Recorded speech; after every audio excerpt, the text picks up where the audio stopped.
Hi guys, happy Monday. For those of you that don't know what day it is, today is Monday, April 6th. I know I'm posting a little bit later than usual. I've had some technical difficulties. I just got out of a meeting also, so starting back tomorrow, we'll try to go back to the 9 a.m. post time. I know we're a little off today, but bear with me. So today we are going to do a little bit of factoring review. So we're going to stick with review this week again, just because I want to make sure everybody's on the same page. I think we have a few things we could use some review on. So today is going to be factoring. Starting off with announcements, just really fast. Your due dates. So I don't know, there might have been a little bit of confusion with this last week, but your due dates are going to be the last day of the week at 11:59 p.m. So I bumped that time back, especially for like the Friday assignment. Getting it done by 2:15 was a little bit tricky for some people. So the last day of the week, right before midnight, is when all of your assignments for the week are going to be due. So for example, this week we technically don't have school on Friday. So I'm not going to post anything this Friday. So that means your due date for all of your assignments this week will be Thursday at 11:59 p.m. So just pay attention to that. I did change this just to give you a little bit of wiggle room there. So even if you miss one, like today, because I'm posting a little bit later, if you miss the one for today, don't just skip it. It's better to do it. I mean, you have until Thursday at 11:59, but even if you miss this 11:59 cutoff, it's better to do it late than to just not do it at all. So get your stuff done, but here is your like due date technically. So last day of the week, 11:59 p.m. Something else I just want to touch on really fast, your Google Classroom answers. I know it sucks. You have to type it in like literally exactly how I do. If you put an extra space or capital letter or something, it's gonna mark you wrong. I know that's frustrating. The only way for me to like show you the correct answers at the end is to set this up as a quiz and then put in an answer key. So if I don't set it up as a quiz and I don't put in an answer key, you would never get to see the correct answers. So please don't freak out if you type like a capital X and mine was a lowercase and it marks you wrong. I'm keeping track in my grade book, like a paper grade book. So if you're getting marked wrong because of the way you type something, don't panic. I know it's frustrating, but I'm keeping track of them. If you're doing the assignment and you're turning in the assignment, you're getting credit for it. So don't panic. And then just if you get stuck on something, please don't just get stuck and like get mad about it at home by yourself. Please send me an email or come to office hours or, you know, do something to get yourself straightened out. I'm still here for you. But if you don't ask questions, I don't know you need help, okay? So just make sure you're watching the video for the examples and then asking questions. You can comment on the assignment, you can send me an email. We can set up a video chat, whatever you need to do, okay? You guys did a really good job last week though. I was super impressed with like the number of people that were turning stuff in and how smoothly it went. I was expecting way more issues. So you guys have done a really amazing job and I'm really grateful for you guys working so hard, so keep it up. Okay, so we're gonna do factoring notes super fast, just quick reminders of what factoring is, and then I'm gonna do 3 examples with you and then you're off to do your assignment for today. So when we talk about factoring, okay, what does it mean to factor something? To factor something basically just means to rewrite. Okay, so we're going to rewrite an expression as factors. And I know that's not the best definition because it has the word factor in it, but factors are things that multiply together, right? So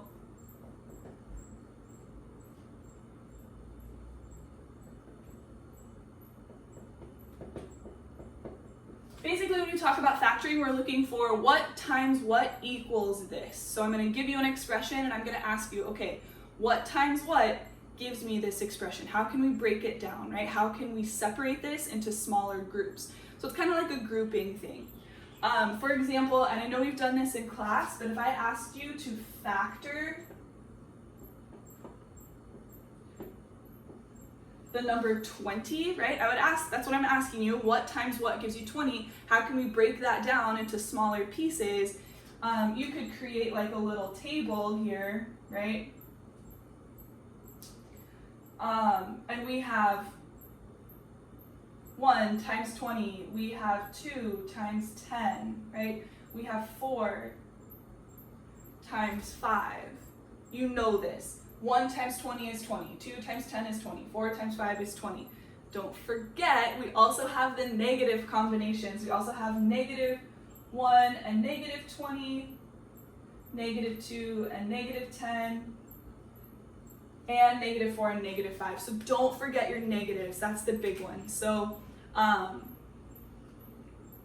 don't forget, positive times positive is positive, but negative times negative is also a positive, so that's going to be important. So just things to remember, right? Don't forget your negatives.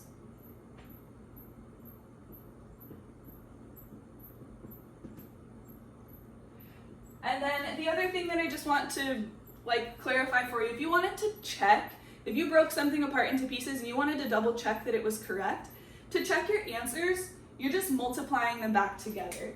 So to check your work, you're just going to multiply. So for example, right, if you weren't sure if 4 and 5 were factors, if you were thinking, yeah, 4 and 5 I think work, you could just go to your calculator, type in 4 times 5, it should give you 20, like your original starting point. So to always check your work, you're multiplying, okay? So what you're gonna see, however, in this class is multiplying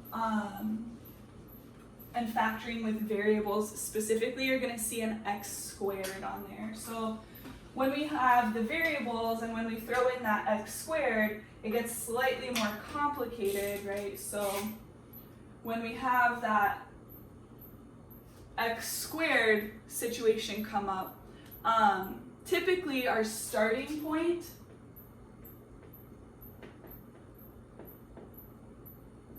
and this isn't always the case, but for the type of factoring we're doing for the purposes of this class, we're gonna start in our ax squared plus bx plus c. So ax squared, bx, c, a, b, c in order. And then we're going to end in this format here, where we have x plus or minus a number, and then another x plus or minus a number. So this is what we're going to start with. And then the final answer I'm looking for on these is this format right here. Now this isn't the only kind of factoring, but for now, this is what I'm looking for, okay? And then to check,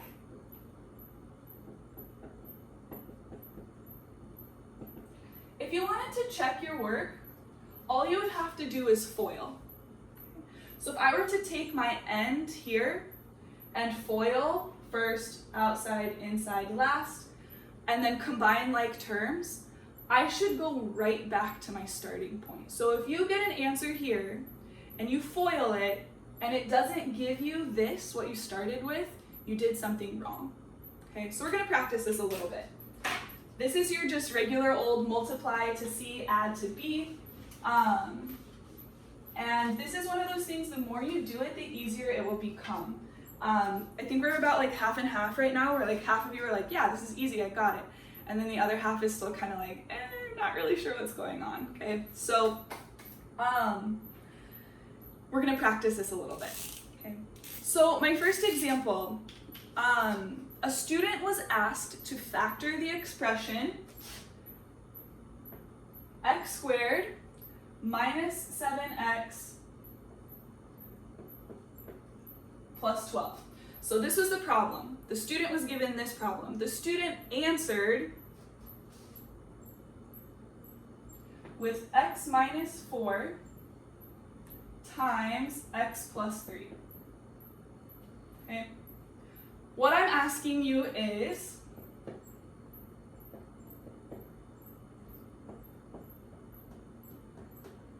did the student get the correct answer?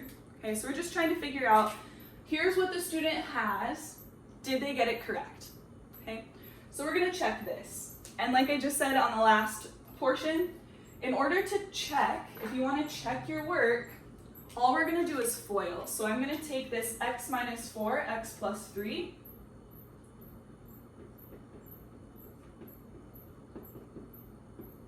and I'm gonna FOIL through here. So first, x times x is x squared.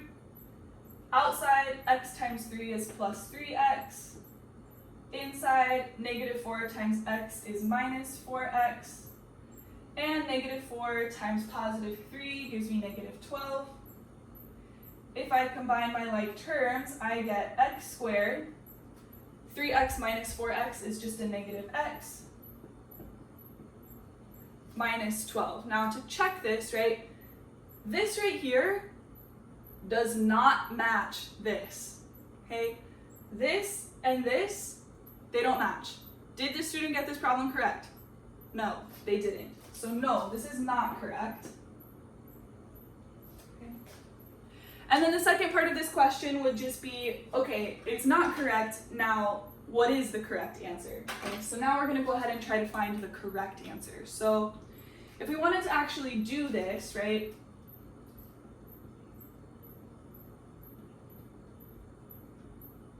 we would need to multiply to our C value. So we're looking for those two numbers, right? This is like a riddle, a puzzle. What two numbers make this work?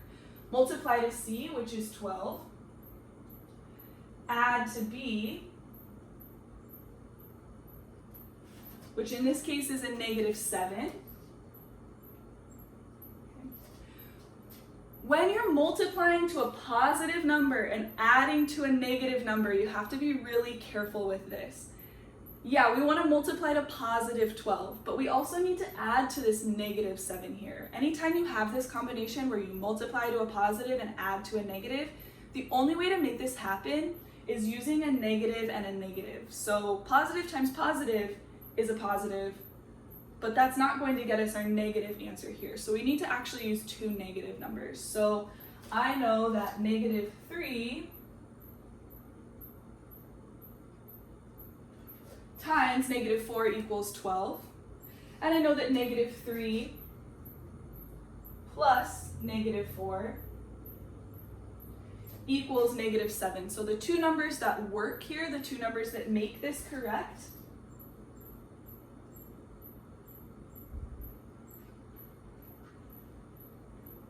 are actually a negative 3 and a negative 4. So the student was on the right track, right? The 4 and the 3.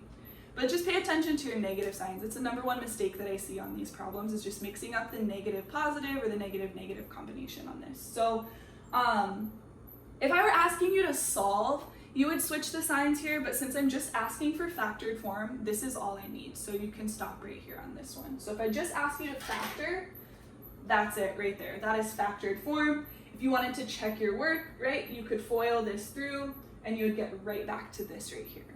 Okay. So that's all I mean when I say, if you want to check your work or check someone else's work, you can always just FOIL their answer, right? And if their answer doesn't FOIL to go right back to the beginning, then it's wrong. Second example, okay. I'm just asking you to factor this one. X squared minus 4x minus 12. Okay, so nothing fancy on this one, just practice your factoring. So again, we are looking for those two numbers that make this work. So it's like a riddle, a little puzzle, you gotta figure it out. Always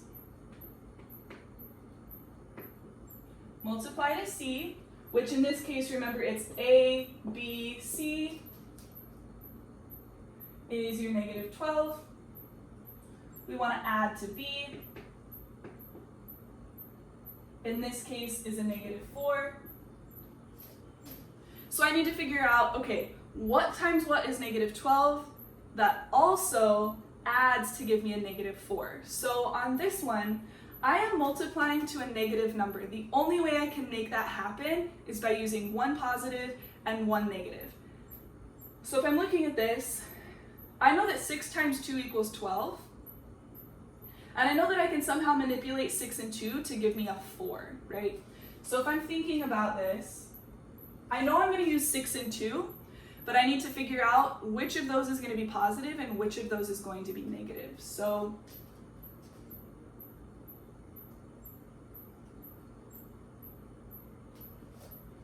if I use, for example, a negative 2, if I go 6 minus 2, that does not give me negative 4.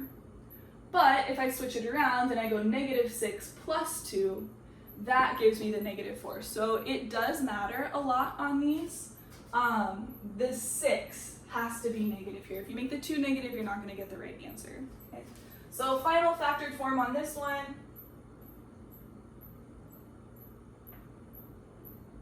X minus 6 and x plus 2. Okay? X minus 6, x plus 2. And then again, if you wanted to check your work and make sure, FOIL through here. So x times x times 2, negative 6 times x, negative 6 times 2. Okay?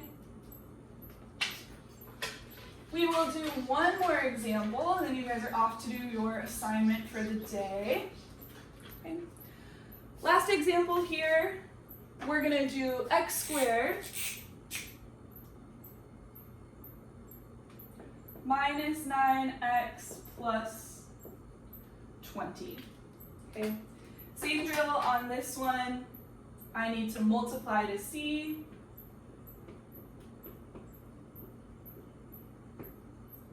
Which in this case is a positive 20.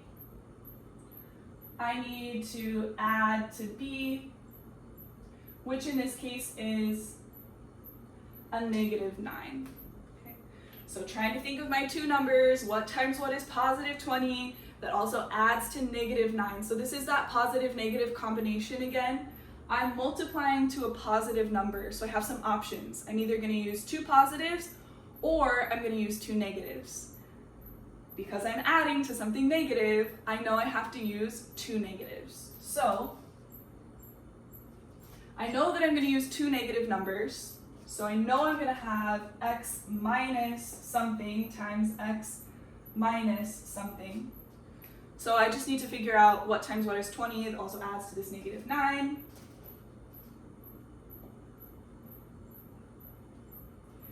And I'm going to use negative 4 and negative 5 because negative 4 times negative 5, negative times negative gives me positive 20.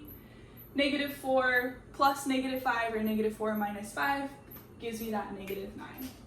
And you can always FOIL here just to double check. Should go straight back to this. Okay, that's all I have for you today. You are off to do your daily assignment. It is on Google Classroom. There is a document. You can open that first. Just take a look at it.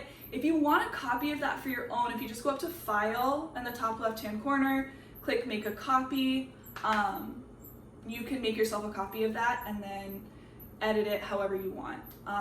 Otherwise, the Google form is a little quiz. Type in your answers. You guys are good to go. Awesome. Great job. Let me know if you have questions. Bye.